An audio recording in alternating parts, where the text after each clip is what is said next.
خب سلام. تو این ویدیو میخوام بگیم که روزهای پایانی همسه با چیکار کنیم. واقعا با چیکار کنیم؟ به کدوم صرافی وصل کنیم، به کیف پول وصل کنیم، صرافی وصل کنیم، قیمتش میخواد چی رو بشه، هر یه دونه توکن همسه بر چه اساسی میخواد بهمون توکن بدستن و همه اینا رو میخوام بررسی کنیم که دقیقاً یک روز دیگه مونده که همستر بخواد بازیشو ببنده، یعنی سیزن اول و فصل اولشو ببنده و دیگه نتونیم توکن استخراج کنیم تا موقعی که لیست بشه. خب اول از همه اینو بگم که مارکت کپ چیه. مارکت کپ وقتی قیمت یه توکن رو ضرب در تعداد توکن بکنی، مارکت کپش یا اون کل حجمی که به دلار داره محاسب میشه و به دست میاد. خب حالا همستر تعداد توکناش 100 میلیارده، قیمت توکنشو نمیدونیم و حالا مارکت کپش بیام بریم تو اسلاید بعدی بهتون نشون بدم. ببینید ارزش همستر و مارکت کپش اینجوری دسته‌بندی میشه. اگه 100 میلیارد مارکت کپ داشته باشه، $1 در میاد قیمتش، 10 میلیارد دوباره یه صفر میاد جلوش و همینجوری کم و کم و کمتر میشه. 10 میلیارد بشه $0.1، 1 میلیارد بشه کل مارکت کپش میشه $0.01 و بین 500 میلیون تا 1 میلیارد هم که یعنی بین 0.205 تا 0.01. 100 میلیارد که اصلا بذاریم کنار، اصلا 100 میلیارد امکان نداره بشه، چون 100 میلیارد الان بیاین اصلا بهتون نشون بدم که 100 میلیارد بخواد بشه با چه اتفاقی بیفته. ببینید 100 میلیارد که بخواد بشه دقیقاً باید بیاد ارز سوم یا این دقیقاً چهارم بعد از دلار. خب یعنی بی ام بی، سولانا، اینجا ریپل، دوش کوین، تون کوین، حتی از تون کوین هم باید بیاد بالا. اصلا همچین چیزی امکان نداره. خیلی بخواد خفن بشه 10 میلیارد. ببینیم که 10 میلیارد هم بشه باید بیاد ارز 12 قرار بگیره بعد از کاردانو، یعنی بهتر از شیبا. خب اگه بخواد 10 میلیارد مارکت کپ داشته باشه، ببینید دوباره توی اسلاید ببینیم. خب ببینید پس 100 میلیارد که اصلا امکان پذیر نیست. 10 میلیارد حالا میگیریم شاید بشه شاید نشه و مثلا توی چند سال شاید این اتفاق بیفته، ولی معمولیش بین 500 میلیون تا 1 میلیارده که همین توکن نات کوین که همین الان هم لیست شده دقیقاً 100 میلیارد توکن داره که اون 100 میلیارد توکن رو اگه ما بگیریم همستر همون قد داشته باشه و 2 برابرش اصلا بخواد قیمت بخوره، فوقش اینجا این 0.01 میشه 0.02. یعنی دیگه اینجوری نیست که بشه 0.1 یا مثلا بشه $1. اصلا $1 که باید کلا فراموشش کنیم فعلا. ولی پیش بینی که من میکنم بین 1 میلیارد تا 500 میلیون بیشتر نمیخوره. حالا نهایتا اولش اگه باشه مثلا 1 میلیارد و 500 هم شاید باز بشه ولی میاد پایین. 1 میلیارد 500 هم میشه 0.015، یعنی 0.015 در اصل.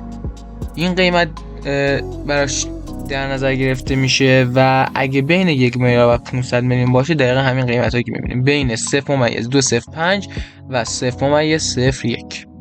این کل ارزش همستره که اگه بخواد 100 میلیارد توکن بده این قیمت در میاد. خب بریم اسلاید بعدی. یه چیز دیگه جالب‌تر بهتون میگم، یه چیزی که گفتن و شایعاتی که شده. خب اصلا اینا هیچ کدومشون صحت نداره و هیچ چیزی تایید و رد نمیشه.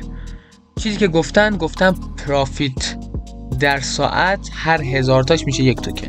خب که اگه شما مثلا 8 میلیون پرافیت داشته باشید که تقسیم بر 1000 کنید و ضرب در 1 بکنین، حدود 8000 توکن به دست میارید که این 8000 توکن اگه مارکت کپ 1 میلیارد باشه و دست پرش دارم میگم 1 میلیارد مارکت کپ داشته باشه، کلا شما 80 توکن دارید که اگه اون 8000 رو ضرب در 0.01 بکنید که 1 میلیارد مارکت کپه میشه $80 که $80 هم قیمت خاصی نیست، میشه 4 میلیون 800 دقیقاً مثل داکس.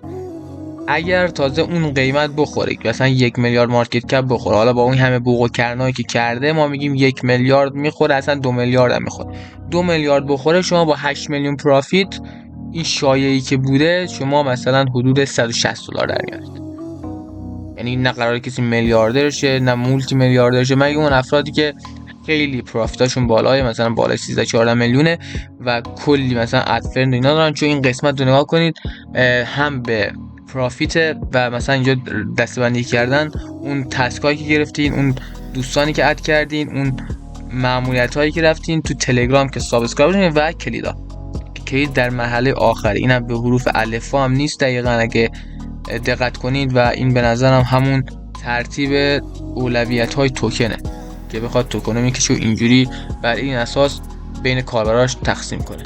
خب بریم اسلاید بعدی و یک نکته خیلی خیلی مهم در مورد کیف پول بهتون بگم.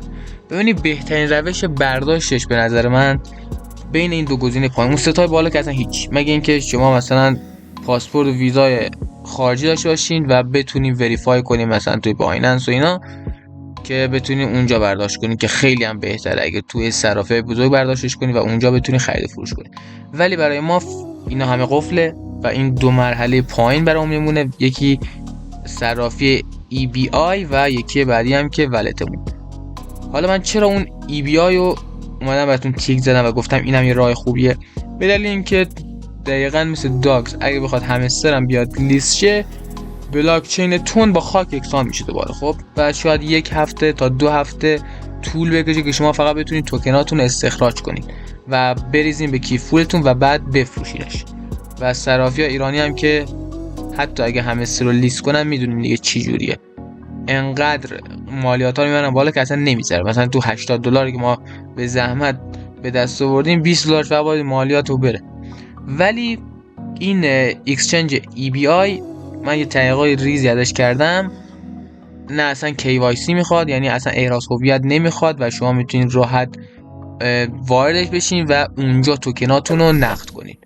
و یک نکته دیگه هم که هست، تا 21 وقته و اگه زیر این کامنت خب بهم بگید که شما دوست دارید مثلا با این صرافی EBI توکناتون رو وردارید که همون لحظه دقیقا مثل بایننس، اوکی اکسچنج و بای بیت همون لحظه توکناتون رو میگیرید، بلافاصله توکناتون رو میگیرید، یه زیر همین ویدیو برام کامنت بذارید تا من بررسی کنم دقیقاً و یک ویدیو کامل و جامع در مورد این صرافی بسازم که چجوری باید توش پول بریزیم و چجوری توکنامون رو استخراج کنیم که بتونیم اینجا بفروشیم، به جایی که 2-3 هفته معطل بشیم که معلوم چه اتفاقی بیفته دوباره مثل داگز و نات کوین اینجوری این همه نیاد پایین 70-80% میتونید این کار انجام بدید که تو همون روزهای اولیه بتونین توکناتون رو بریزین به صرافی و بفروشید.